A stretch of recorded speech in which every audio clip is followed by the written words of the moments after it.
Good morning. Good morning. Now, yesterday we have. Good morning. Yesterday we have taken law of conservation of linear momentum. That was saying that if no external force is acting on a system, then total momentum is conserved. That is, if no external force is acting,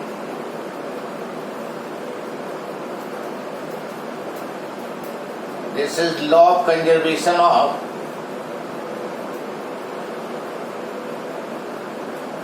linear momentum.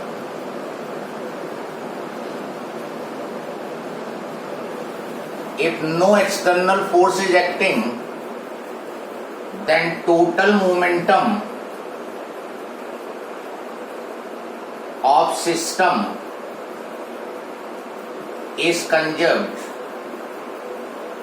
That means total momentum before happening I told you, may be collision, may be firing, may be explosion, where no external force is acting. Total momentum before happening is equal to total momentum after happening. जो total momentum happening से पहले होगा वही total momentum after the happening होगा. This is the law of conservation of linear momentum. But condition provided is no external force should be acting. अगर external force act नहीं कर रहा है, only in that case. Now we will apply this law of conservation of linear momentum in case of collision. So write down side heading law of conservation of momentum applied to collision.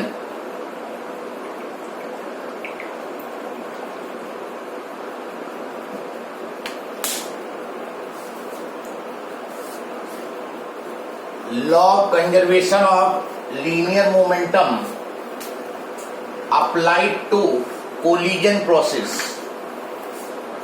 Collision में लगाते हैं और कैसे deal करोगे ये देखते हैं. This mass m1 moving with velocity u1 collides with another mass moving in the same direction with velocity u2. Two bodies are moving in the same direction with velocity u1 and u2. इनके बीच में collision हुआ और collision के बाद m1 starts moving with velocity v1 and m2 is moving with velocity v2. m1 जो है वो v1 से जाने लगा और m2 जो है v2 से जाने लगा.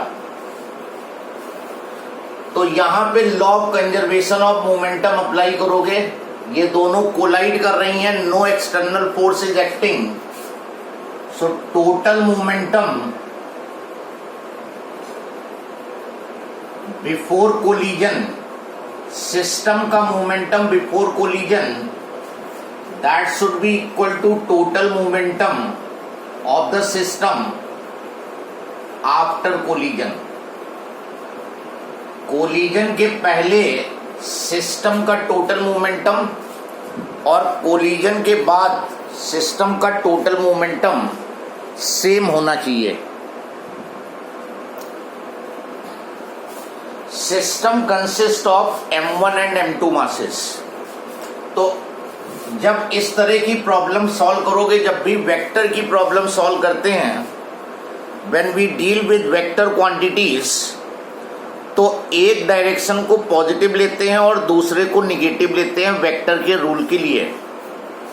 तो राइट हमने पॉजिटिव ले लिया,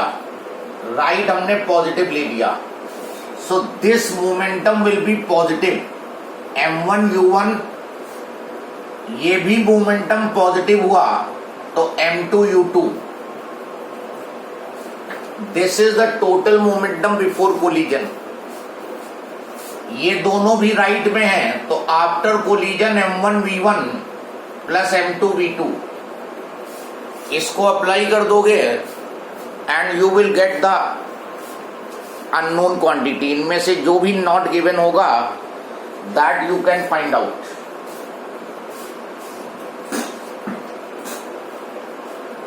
सेकेंड केस देखते हैं। M1 mass moving with U1 and M2 mass moving in opposite direction with U2। अब दोनों एक दूसरे की तरफ आते हुए कोलाइड कर रहे हैं। कोलिजन के बाद मान लो M1 जो है इधर जाने लगा और M2 इधर जाने लगा। ये दोनों बॉडीज आई, कोलाइड करी और रिटर्न बैक करी। Am I audible? यस और no? Yes sir. Okay, now फिर से देखो, राइट पॉजिटिव ले लो तो टोटल मोमेंटम बिफोर कोलिजन में ये पॉजिटिव होगा M1U1 और ये निगेटिव हो जाएगा। इस बार टोटल मोमेंटम जो आएगा M1U1 माइनस M2U2। और आफ्टर कोलिजन ये लेफ्ट में है तो माइनस M1V1 और ये राइट में है plus M2V2। Now suppose you are finding V1, तुमसे कहे कि पहले बॉडी की वेलोसिटी निकालो, तो तुम्हें डायरेक्शन नहीं मालूम होगा, तो फिर तुम इसको प्लस ही लोगे। अननोन है V1 तो प्लस लोगे, और अगर आंसर पॉजिटिव आए तो ये बॉडी राइट में जाएगी, और अगर आंसर निगेटिव आए तो बॉडी लेफ्ट में जाएगी। तो जिस चीज का डायरेक्शन नहीं मालूम होगा, जिस चीज को हम फाइंड कर रहे होंगे, उसको प्लस के साथ ही लेंगे और आंसर डिसाइड करेगा what will be the direction of its motion. कभी कभी ऐसा भी होगा कि ये बॉडी M1 U1 से, ये बॉडी M2 U2 से, और दोनों कोलिजन के बाद स्टिक कर जाएंगी, और जब ये स्टिक कर गई तो कॉमन वेलोसिटी से मूव करेंगी। दोनों बॉडीज आपस में स्टिक कर गई, then they will have common velocity. Okay, right positive ले लो, बिफोर कोलिजन M1U1 और ये हो जाएगा माइनस M2U2। और अगर क्वेश्चन में ये भी राइट में जा रहा होता तो प्लस ले लेते। दोनों मासेस कंबाइन हो गए तो टोटल मास हो गया M1 प्लस M2, और दोनों की ऑब्वियस है कि वेलोसिटी सेम होगी V। अब V मान लो फाइंड करना है, अगर V प्लस आए तो राइट में जाएगा, V माइनस आए तो लेफ्ट में जाएगा। This is the way you will be solving the question.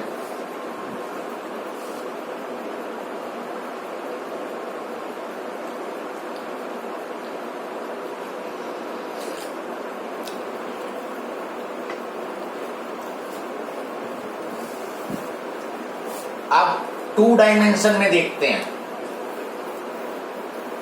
2 dimension में अभी तक तो केवल एक ही डायमेंशन इन्वॉल्व था, x axis. This mass M1 moving with velocity U1 and another mass M2 moving with velocity U2, and they collide, and over here they stick together. अब हमें V find करना है।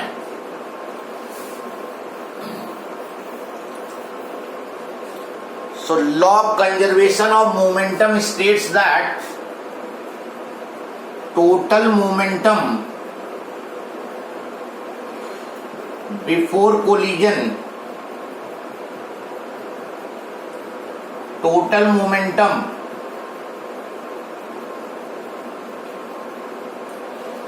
after collision. Now इस body का जो initial momentum है वो right में होगा in the direction of velocity m1 u1, और ये अपवर्ड जा रही है तो इसका इनिशियल मोमेंटम ऊपर को होगा p2, that is m2 u2. First body will have momentum along positive x-axis. Second body will have momentum along positive y-axis. And when two vectors are perpendicular,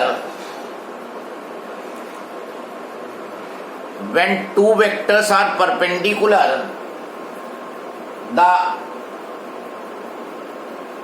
resultant,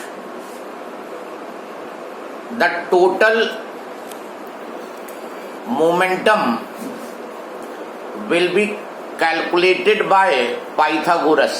जब भी देखो, बहुत जनरल रूल है, दो vector अगर तुम्हें same direction में दिखें, two vectors are in same direction, उनको ऐड करते हैं. जब दो वेक्टर अपोजिट हो तो सब्ट्रैक्ट करोगे, और अगर उनके बीच में एंगल 90 डिग्री है तो उनको पाइथागोरस से सॉल्व करोगे. तो अब जो टोटल मोमेंटम बिफोर कोलिजन होगा, that will be under root m1 u1 whole square plus m2 u2 whole square, और आफ्टर कोलिजन दोनों स्टिक कर गई और मान लो वेलोसिटी v हो गई, तो m1 प्लस m2 तो टोटल मास हो गया और वेलोसिटी v हो गई. This way you will be solving, क्योंकि इनिशियल मोमेंटम जो फर्स्ट बॉडी का था वो एक्स एक्सिस में था, सेकेंड का वाई एक्सिस में था, और जब दो वेक्टर परपेंडिकुलर होते हैं तो पाइथागोरस लगा के सॉल्व कर लिया.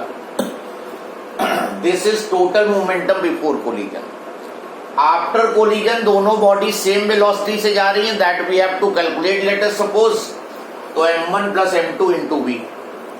अब तुम्हें डायरेक्शन भी बताना होगा, ये जो कंबाइंड मास है किस डायरेक्शन में जाएगा, तो उसके लिए ये पैरेललोग्राम कंप्लीट कर लो.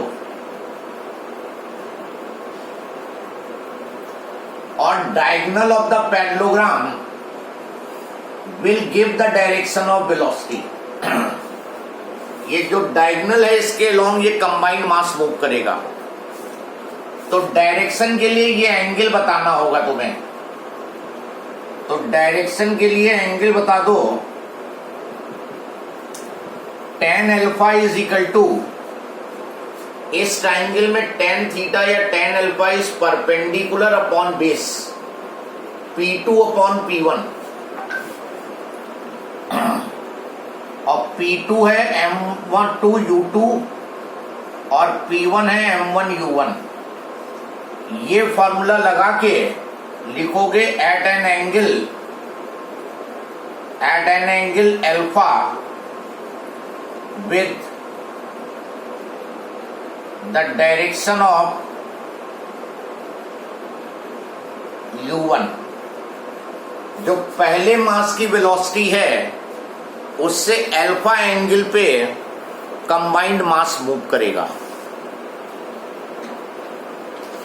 Anybody has any problem?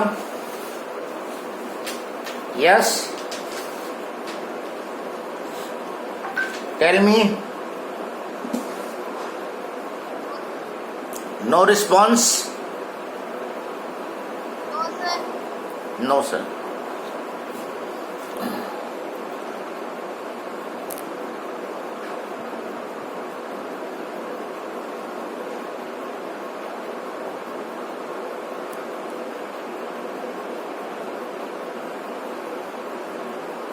Now write down the question.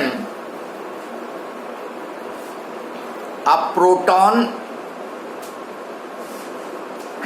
Bracket में मास 1.67 1.67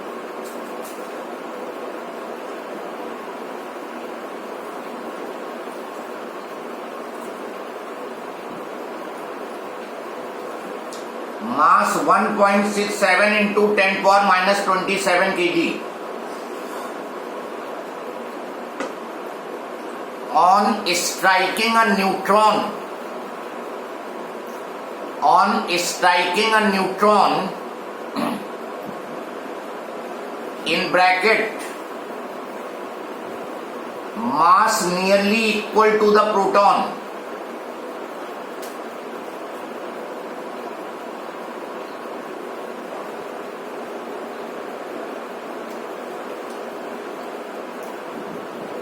bracket close, forms a deuteron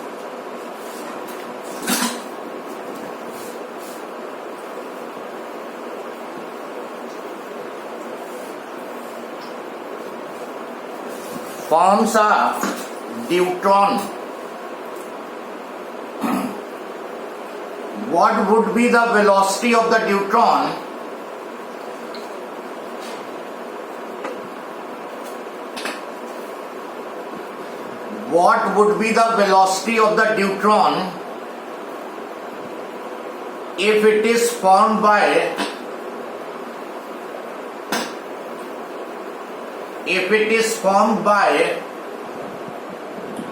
a proton moving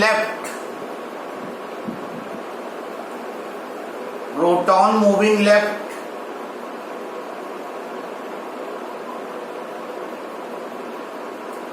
with a velocity of 7 into 10 to the power 6 meter per second,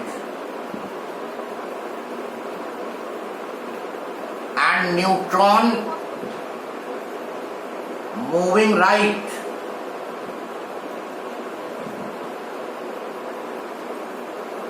with a velocity of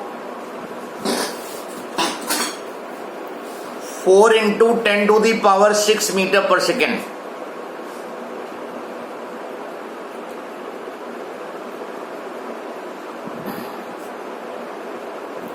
Written, everybody?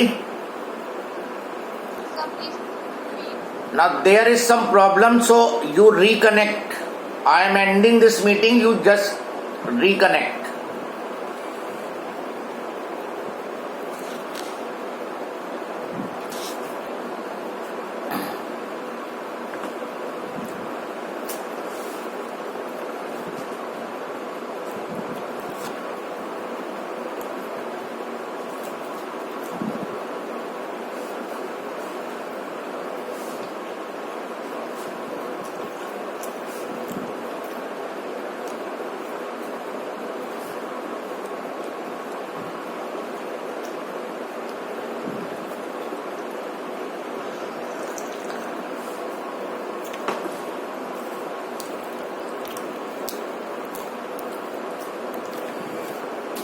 Yes, everybody written? Sir, Pardon? please repeat the question. Okay. A proton in bracket mass 1.67 into 10 power minus 27. 1.67 into 10 power minus 27 kg. On striking a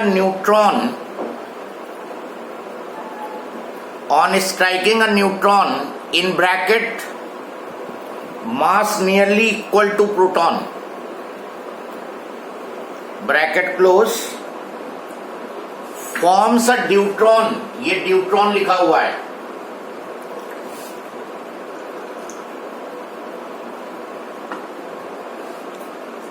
What would be the velocity of the deuteron if it is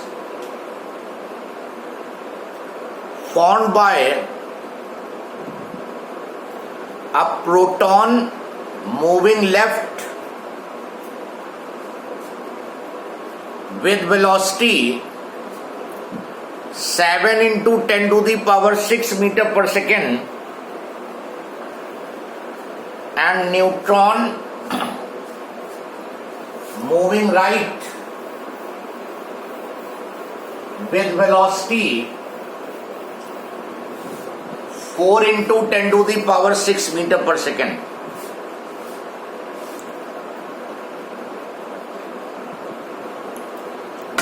read the question, draw rough figure. He is saying neutron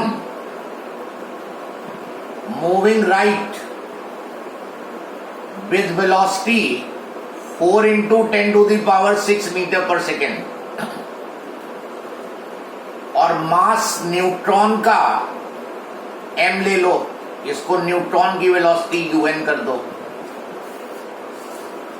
and the proton is moving left, और proton का मास भी m होगा, nearly equal mass है, और velocity of proton 7 into 10 power 6 metre per second.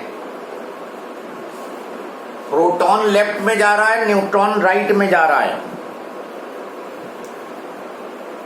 Proton moving left and neutron moving right. अब दोनों जब combine हो गए तो एक प्रोटॉन और एक न्यूट्रॉन मिलके ड्यूट्रॉन बनाता है। एक प्रोटॉन और एक न्यूट्रॉन मिलके ड्यूट्रॉन बनाता है। Deuteron is 1h2। ड्यूट्रॉन के न्यूक्लियस में एक प्रोटॉन और एक न्यूट्रॉन होता है, तो दोनों मिलके ड्यूट्रॉन बनाए। तुम्हें ड्यूट्रॉन की वेलोसिटी निकालनी है, तो one direction positive low, mass of neutron velocity of neutron plus होगा और ये माइनस होगा, mp up, और दोनों मास ऐड हो गए mp प्लस mn, और कॉमन वेलोसिटी भी।